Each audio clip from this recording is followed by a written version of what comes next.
Et yo la team, c'est Vincent Coche, comment ils vont petite vidéo un peu ASMR, un peu tranquillou bilou, détente, on a mis une petite musique chill derrière, j'espère que ça vous plaît, du Johan Turpin, encore une fois, Johan à la vie à la mort, lien de son travail, de son Bandcamp dans la description. Là, ce que je vous propose, enfin, c'est une redite de live, hein, alors j'ai fait en x1000, hein, histoire que ça soit pas juste indigeste et super long. Bon, et puis c'est, globalement, c'est une ambiance propre au live. Voilà, une VOD bien dégueulasse comme ça, me tentez pas. Du coup, j'ai fait un accéléré x1000, vous voyez que je dessine un joli ectoplasma. Parce que en fait, en live, j'ai décidé, tiens, vas-y, pourquoi pas, ça serait pas amusant, finalement, de faire des lives où genre, je fais mes propres cartes Pokémon. C'est ça le projet. Donc on a décidé de ça avec le chat. Et globalement, on a fait un poll, hein. J'ai fait un questionnaire pour savoir quel Pokémon ça tenterait de voir. Quelle est la première carte qu'on pourrait faire. L'idée c'est d'en faire plusieurs. Il y a deux noms qui sont sortis après avoir interrogé la commu, toi-même tu sais, c'est Darkrai et Ectoplasma. Je me sentais plus de faire Ectoplasma à la direct, donc on est parti sur une illustration Ectoplasma qui va finir bien entendu en carte. Donc là voilà. Du coup, je vais globalement commenter ce que je suis en train de faire, et on a déjà bien avancé, l'air de rien. En vrai, on a décidé de la petite pause et tout ça. Alors bien entendu, moi c'est carte full art. Les full art, si vous savez pas, c'est là où on voit toute l'illustration. La carte, c'est une full illustration. Je trouve les cartes, elles sont très très belles. C'est l'idée, hein. L'idée c'est de faire du dessin, c'est de faire des cartes belles et de dessiner un peu du Pokémon. Moi je trouve que c'est vraiment un bon concept. J'espère même que le live a plu, j'espère. En tout cas c'est ce qu'on m'a dit, hein. Peut-être qu'on m'a pas menti. Mais j'espère que même la petite vidéo là, comme ça, un peu chill et tout, vous plaît bien, vraiment. Vraiment, j'espère. Mais globalement, donc du coup... on a décidé de faire le ectoplasma un peu plus dark, tu vois, dans un cimetière et tout. On a fait la petite ligne d'horizon, histoire que ça soit un peu propre et tout. Et là, voilà, globalement, je fais mes petits traits noirs. On a fait le brouillon derrière. Et là on repasse tout au propre. Avec des beaux traits noirs, on essaye d'être le plus appliqué possible. Là, surtout que c'est le truc un peu le plus chiant à faire. On fait globalement le décor, et là, ça a l'air de rien ce que je suis en train de faire.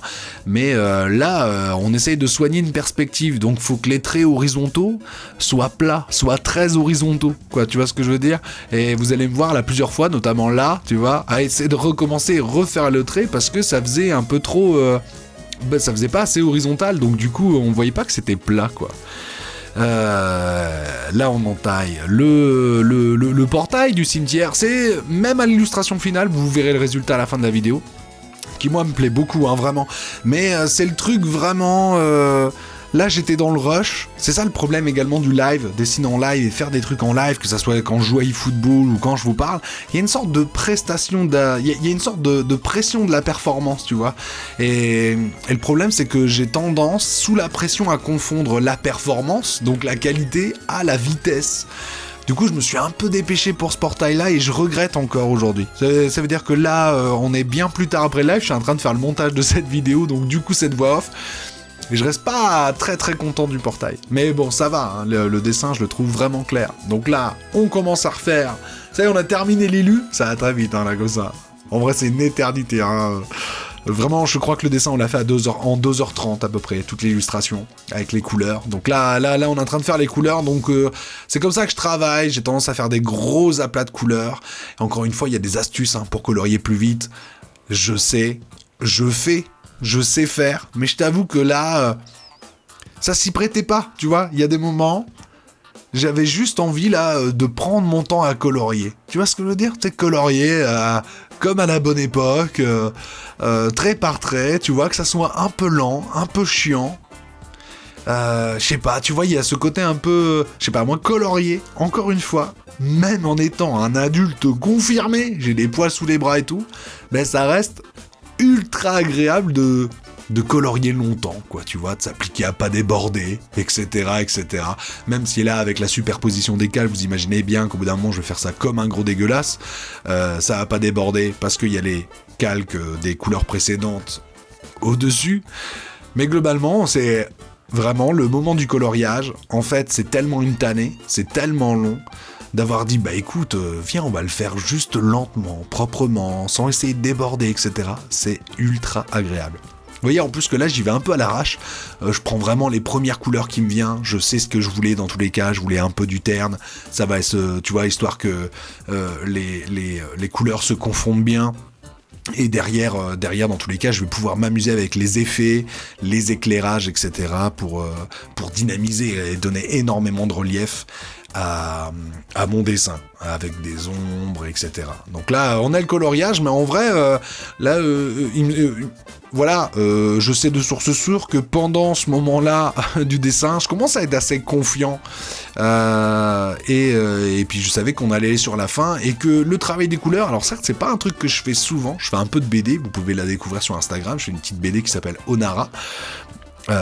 C'est un Akita globalement un peu concon, etc. Tu vois, que je suis en train de développer. Je suis en train de développer plus ou moins l'univers et en tout cas m'exercer à dessiner. D'où le fait de se faire ces lives, c'est faire des lives aussi de dessin. Moi, m'exercer au dessin parce que vous allez voir que la couleur, c'est pas vraiment mon fort.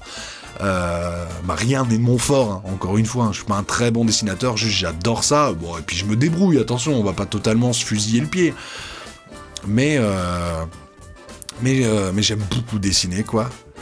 Et j'ai envie de retrouver un niveau correct. Parce que fatalement, c'est pas du vélo, quoi, le dessin. Quand on arrête d'exercer, bah tu vois, on perd vraiment des petits réflexes, des petites bases assez rapidement. Et j'aimerais bien récupérer un niveau...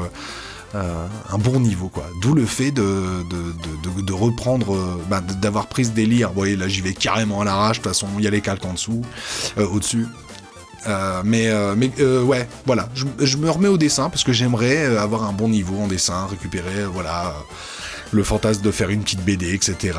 Mes revenus. Donc on s'exerce et des fois, pour pas dessiner totalement à chaque fois une BD, faire des petites illus, faire des cartes Pokémon. Franchement, je trouve que c'est le bon truc, hein. Je trouve que c'est le bon truc. Et là, en petite voix off, etc. Je sais pas ce que vous en pensez de ce format-là, parce que finalement, je vous parle bien plus que je décris ce que je fais. Ah, la ligne d'horizon. Là, je fais une petite ligne d'horizon parce que j'avais carrément zappé, donc je refais le trait là. Et là, il n'y a aucune application, vraiment aucune application. Je fais ça. Ça fait le taf, mais c'est vraiment fainéant de ma part. Mais ça fait le taf. La petite lulune. Mais ouais, j'espère que le format vous plaît. En mode un peu podcast, où ouais, je parle un peu du dessin, mais je parle aussi de je vous parle, quoi. Franchement, n'hésitez pas, il y a la barre des commentaires pour savoir ce que vous en avez vraiment pensé. Parce que là, je fais beaucoup de e-football en ce moment, et je pense que ça va pas s'arrêter. Globalement, je vous montre ce que je fais en live. J'avais fait des lives miniatures, et je compte toujours en faire. Mais je t'avoue qu'à monter, au-delà d'être pas très agréable, mais j'ai pas envie de faire que des best-of dans cette chaîne-là. Et autant du eFootball, ça se prête vraiment au best-of, tu vois. Je trouve que ça se regarde, les best-of de eFootball. Je suis consommateur de ça aussi, parce que j'aime beaucoup eFootball. Mais je voulais pas faire des best-of de mes dessins, tu vois ce que je veux dire ? Et donc j'ai trouvé cette alternative-là, ce... podcast, on fait un fois, on voit le dessin évoluer, je pense que c'est agréable comme format. J'espère que ça l'est, vraiment. Donc là, on fait les petites ombres, on commence par les lights, où on va faire le contour globalement, le reflet de la lune, on essaye de respecter un maximum, mais vous allez voir que là, il y a des grosses lacunes, je fais globalement... pas trop de la merde, attention, j'essaye vraiment d'être intelligent là-dessus, tu vois, mais globalement, après j'y vais au pif. C'est ce qu'il faut faire. Globalement, les ombres, faut pas avoir trop peur. Les ombres et les lumières, faut faire au pif, tu respectes un peu d'où vient la lumière, et après tu t'éclates. Là, par exemple, tu vois les yeux, je cherche vraiment, globalement, l'amusement. Tu vois, là, je cherche juste à un truc qui fasse stylé, même si la lumière, allez, admettons, elle vient de ses yeux. Mais globalement, le but, c'est de faire un truc cool, quoi. Je respecte la lumière, histoire que ça choque pas trop, quoi. Mais vous allez voir, des fois, il y a des fois, bon, la lumière, elle a rien à foutre là, notamment sur les ombres, où vraiment, pour le coup, je me déchire beaucoup sur les ombres. Mais c'est pas grave, quoi. Le but, c'est que ça fasse stylé. Même si pour les ombres, Ça fait pas toujours stylé, bah vous verrez vraiment. Tu vois, là on fait des herbes, on fait des machins. Le but c'est que ça soit propre. Tu vois, on commence à aller un peu trop devant les tombes. Normalement il y a pas de lumière là, Vincent. Là qu'est-ce que tu fais, Vincent? Mais on s'en fout, ça fait beau. C'est le but aussi d'un dessin. C'est que ça fait beau. Si on veut que ça fasse totalement réaliste, bah on prend une photo. Je force le trait, j'utilise voilà, je fais des arguments d'autorité, mais voilà. Là ça y est, on a fait l'ombre, on commence à faire l'ombre. Et là, vous allez voir, là, ça va être terrible. Ça va être terrible. On va pas totalement démolir le dessin, mais presque. Hein. Mais ouais. Bah, globalement, tu vois, le but, c'est que ça soit pas une chaîne poubelle, ça. C'est la chaîne Vincent Coche Live, voilà. C'est promouvoir, finalement, qui je suis sur Internet, etc. Mais c'est parce que ça m'amuse énormément. Vraiment, je suis très reconnaissant de cette chaîne-là, parce qu'elle m'a donné envie de me remettre vraiment... de remettre ma chaîne principale en route, quoi, de reprendre les vidéos, etc. Je me suis rendu compte avec cette chaîne-là que vraiment YouTube me manquait véritablement. Très reconnaissant de cette chaîne, quoi. Donc j'ai pas envie de gâcher cette chaîne. Toujours kiffé. Alors oui, ça sera des vidéos moins travaillées que la chaîne principale, ça va de soi, parce que dans tous les cas, c'est du contenu qui résulte de mes lives. Je créerai pas du contenu exceptionnel pour cette chaîne-là, mais j'ai envie de faire de ma matière brute, la matière première de mes lives, bah, des trucs un peu originaux, et pas seulement des best-of à l'arrache. Donc là, on commence à rajouter des calques, d'effets, voilà, des petits yeux rouges qui brillent, et vous allez voir, ça va... franchement, en vrai, le résultat, il est plutôt cool. Mais bon, voilà, globalement... on arrête, je parle un coup du dessin, un coup pas du dessin, mais globalement j'aimerais bien, je veux pas que ça soit une chaîne poubelle, je veux respecter ceux qui aiment cette chaîne et qui la regardent, et j'aime cette chaîne, et je la regarde, et le but c'est que ça soit pas, que ça soit jamais plus le cas. Donc là j'essaye ce format là, en espérant qu'il vous plaise, mais globalement je voulais pas faire que des best-of et des best-of et des best-of et des best-of. Donc là je vais galérer, mais je vais faire les étoiles, j'essaye de trouver un pinceau qui fait des étoiles toutes faites. Et pas convaincu, il va falloir que je télécharge des petits pinceaux un peu cool, tu vois. Parce que là, bon, ça fait le taf, vous allez me dire ça fait le taf. Et je vous remercie, hein. Donc là, on voit qu'il commence à avoir beaucoup trop de calques. C'est ça les glitches, hein. Le fait qu'il y a des gros carrés qui mettent pas les effets, etc. Donc là, on essaye d'uniformiser ça avec une superposition de couleurs pour faire des voluptes, etc. de fumée. Et je trouve que l'effet marche bien, tu vois, et ça unifie véritablement le dessin. Voilà l'illustration finie. Je suis très content. Et la carte Pokémon, franchement, elle tue. Elle tue et c'est validé. En tout cas, vraiment, j'espère que cette petite vidéo vous a plu. J'espère que le format vous a plu. Et n'hésitez pas à venir sur Twitch, vous abonner, tout ça. Merci d'avoir regardé la vidéo. Bisous, bisous.